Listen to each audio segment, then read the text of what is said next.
आप सभी मसीह भाई बहनों को प्रभु यीशु मसीह के नाम में जय मसीह की। फिर से मैं आप सभी का स्वागत करता हूं एक और नए वीडियो के माध्यम से। दोस्तों, आज जिस टॉपिक पर मैं बात करने वाला हूं या जिस विषय पे मैं बात करने वाला हूं, हर एक विश्वासी के लिए बहुत ही ज़रूरी है। अगर आप प्रभु यीशु मसीह पे विश्वास करते हैं तो आज का ये वीडियो, आज का ये जो मैसेज मैं आपको देने वाला हूं बाइबल से, वो बहुत ज़रूरी है आपके लिए। क्योंकि आज बहुत सारे हमारे ऐसे मसीह भाई बहन लोग हैं जो बाइबल को बहुत ही कम पढ़ते हैं और बाइबल को अगर पढ़ते भी तो उनको समझ में नहीं आता है। इसीलिए ज़रूरी है कि हम आपको बाइबल के बारे में अच्छे से समझाएं ताकि आप बाइबल को और अच्छे से पढ़ सको और आपको बाइबल पढ़कर चीज़ों को समझने में आसानी हो। आज जिस टॉपिक को लेकर मैं आया हूं, जिस विषय के बारे में आज आपसे मैं बात करने वाला हूं, वो है पाम संडे। जी हाँ दोस्तों, पाम संडे आप सभी लोग जानते हैं, अगर जो चर्च में जाता होगा उसको पता होगा कि हर साल ये पाम संडे का एक दिन आता है जब कलीसिया में बहुत सारी चीज़ों को, एक्टिविटीज़ को किया जाता है। बहुत तरीके से पाम संडे को मनाया जाता है। कुछ लोग उस दिन प्रचार करते हैं, कुछ लोग उस दिन स्किट करते हैं, बच्चों के द्वारा नाटक किया जाता है, दिखाया जाता है प्रभु यीशु मसीह के बारे में। इस प्रकार से पाम संडे के दिन बहुत सारे लोग अपने अपने कलीसियाओं में अपने तरीके से पाम संडे को मनाते हैं या उसको सेलिब्रेट करते हैं। लेकिन आज मैं पाम संडे के बारे में, उसको सेलिब्रेट करने के बारे में नहीं बताने वाला हूं कि आपको सेलिब्रेट करने के लिए क्या करना है, परंतु आज मैं आपको बाइबल के अंदर से कुछ ऐसी बातें बताने वाला हूं पाम संडे के विषय में। शायद आपको इसके बारे में पहले से पता ना हो सकता है कि आप बहुत बार पाम संडे को आपने मनाया होगा, आपकी कलीसिया में हर साल ये किया जाता होगा, लेकिन आज कुछ ऐसी बातें बाइबल के अंदर से मैं आपको बताने वाला हूं जिसको जानने के बाद आपका जो पाम संडे है वो बदल जाएगा। यानी कि संसारिक रूप में आप पाम संडे नहीं मना रहे होगे, परंतु आपके हृदय के अंदर उन बातों का आना होगा जो कि प्रभु की ओर से है, परमेश्वर जो चाहते हैं। तो इसलिए बहुत ध्यान से आज जो कुछ भी मैं बताने वाला हूं बाइबल से बताऊंगा, उनको ध्यान से सुनिएगा।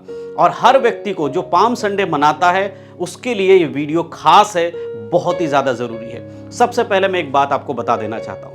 देखिए, पाम संडे का मतलब ये नहीं है कि आप पाम संडे के दिन अपने चर्च को खजूर की डालियों से सजा रहे हो, आप उस दिन खूब गाना बजा रहे हो, मसीह गाना बजाकर आप डीजे बजाकर डांस कर रहे हो, प्रभु की महिमा के लिए आप ऐसा कर रहे हो। ये पाम संडे नहीं है। पाम संडे का असली जो मायने है वो हमें बाइबल से पता चलेगा।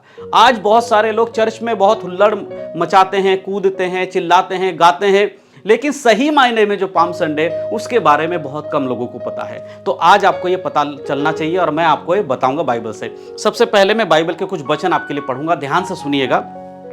एक बात मैं यहां पर बता देना चाहता हूं, वो मैं पढ़ना चाहता हूं मत्ती रचित सुसमाचार उसका 21 अध्याय, उसके मैं 6 आयत से लेकर कुछ वचन आपके लिए पढ़ूंगा। ध्यान से सुनिएगा कि पाम संडे का दिन, जो कि हम सब जानते हैं कि यीशु मसीह का यरूशलेम में जब वो आते हैं, उसके मृत्यु के अंतिम समय के कुछ दिन जो बचे रहते, तब वो यरूशलेम में आते हैं और वहाँ पर लोग उनका स्वागत करते हैं। उसी दिन को पाम संडे के दिन के रूप में जाना जाता है। अब उस घटना को देखते क्या लिखा है। अगर हम 21 अध्याय मत्ती उसका 6 आयत से लेकर पढ़ते, लिखा है, चेलों ने जाकर जैसा यीशु ने उनसे कहा था वैसा ही किया और गधी और बच्चे को लाकर उन पर अपने कपड़े डाले और वह उन पर बैठ गया।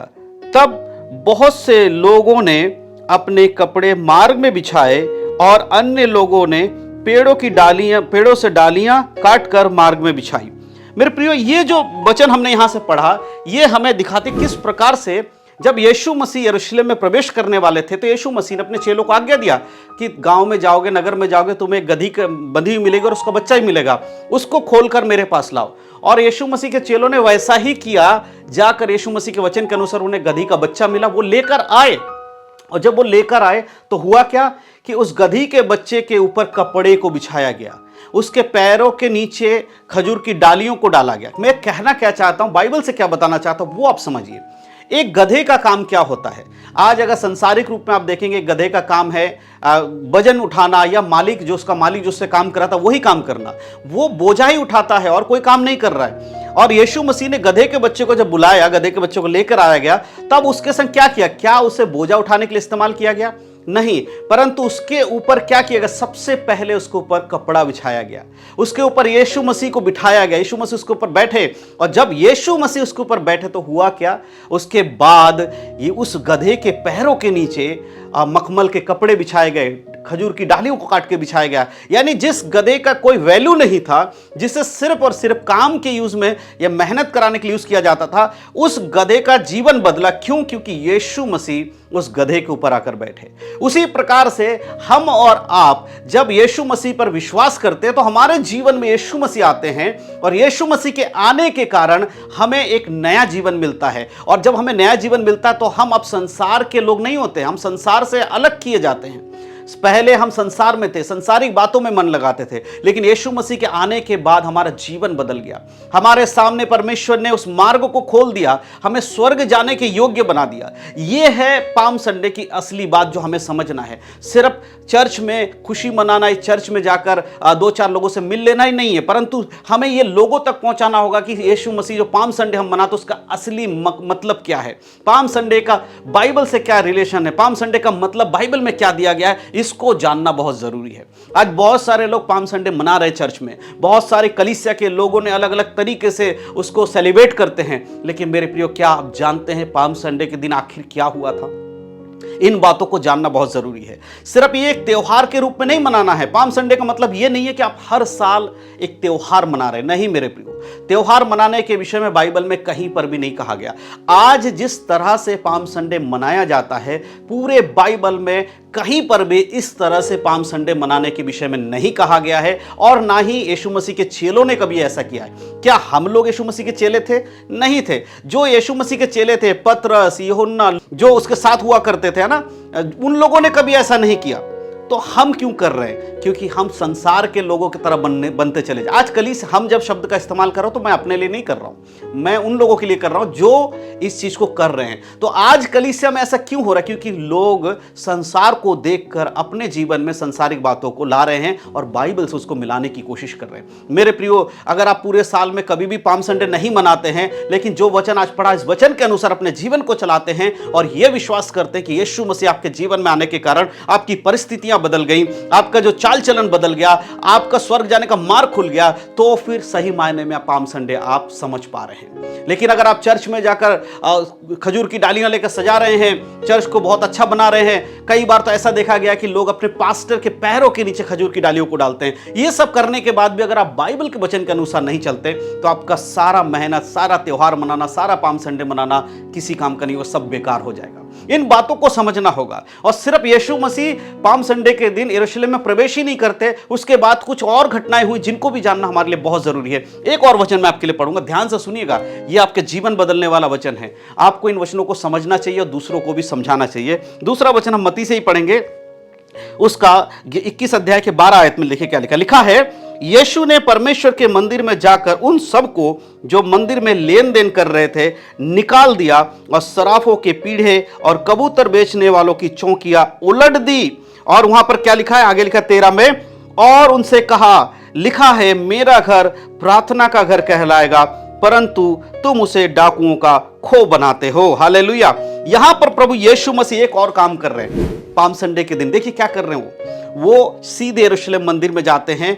वहां पर जाकर जब देखते हैं तो वहां लोग व्यापार कर रहे हैं। जो मंदिर परमेश्वर ने इसलिए दिया था ताकि वहां परमेश्वर की आराधना किया जाए, प्रार्थना किया जाए, उस जगह पर व्यापार चल रहा था। लेकिन यीशु मसीह ने वहां जाकर ये नहीं कहा कि चलो ठीक है चलेगा, कोई बातें, थोड़ा बहुत तो कमाओगे नहीं तो खाओगे कैसे, ऐसा नहीं कहा मेरे प्रियो। परंतु यीशु मसीह ने वहां लोगों को डांटा, यहां तक कि उनको वहां से भगा दिया। उनके सारे जो बिजनेस का सामान तो उसको बिखेर दिया यीशु मसीह ने और वहां से उनको निकाल दिया।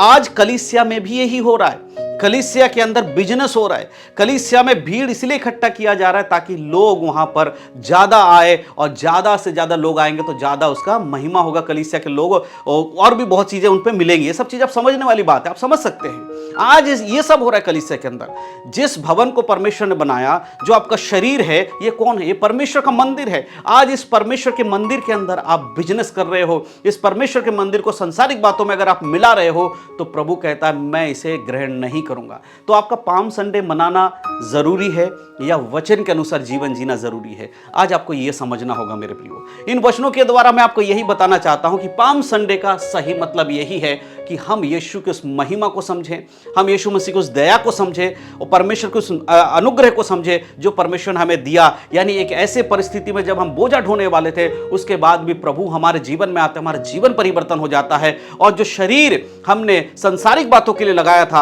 अब वो शरीर परमेश्वर की महिमा के लिए, उसका मंदिर बनाने के लिए हमें इस्तेमाल करना है। अगर आप ये चीज करते हैं तो आपको हर साल पाम संडे के दिन ये धूमधाम करने की जरूरत नहीं पड़ेगी।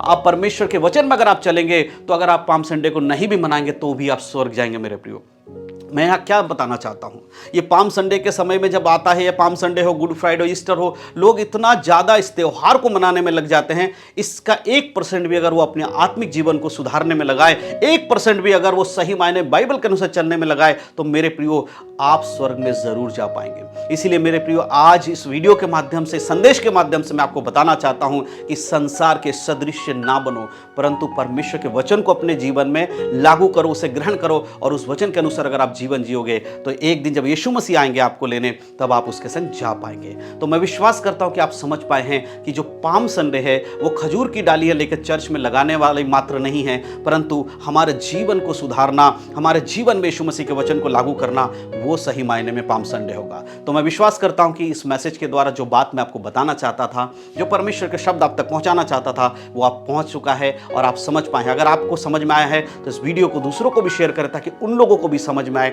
जो आज सच्चाई नहीं जानते हैं।